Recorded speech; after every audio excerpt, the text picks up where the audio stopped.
தமிழ்நாடு அரசு தகுதி வாய்ந்த குடும்ப தலைவிகளை தேர்வு செஞ்சு மாசந்தோறும் 1000 ரூபாய் மகளிர் உரிமை தொகையா வழங்கிட்டு வராங்க.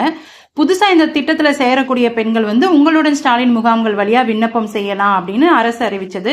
ஜூலை மாசத்துல இருந்து உங்களுடன் ஸ்டாலின் முகாம்கள் நடைபெறுது. இது வரைக்கும் லட்சக்கணக்கான பெண்கள் புதுசா மகளிர் உரிமை தொகை கேட்டு விண்ணப்பம் செஞ்சிருக்காங்க. அந்த விண்ணப்பங்களை இப்ப அதிகாரிகள் நேரடியா அந்த குடும்ப தலைவிகளோட வீட்டுக்கே போய் அவங்களுடைய வருமானம், அவங்க குடியிருக்கக்கூடிய வீடு இதெல்லாம் ஆய்வு செஞ்சு கள ஆய்வு நடத்திட்டு வராங்க.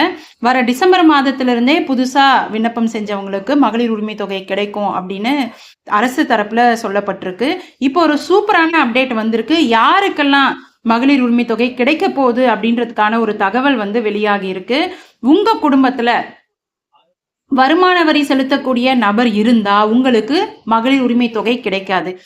வருமான வரி செலுத்தக்கூடிய நபர் இல்லாத குடும்பத்தை சேர்ந்த பெண்கள் மகளிர் உரிமை தொகை கேட்டு விண்ணப்பம் செஞ்சிருந்தா அவங்களுக்கெல்லாம் மாசம் 1000 ரூபாய் உரிமை தொகை கொடுக்கலாம் அப்படின்னு தமிழக நிதித்துறை ஒப்புதல் தெரிவிச்சிருக்கான்.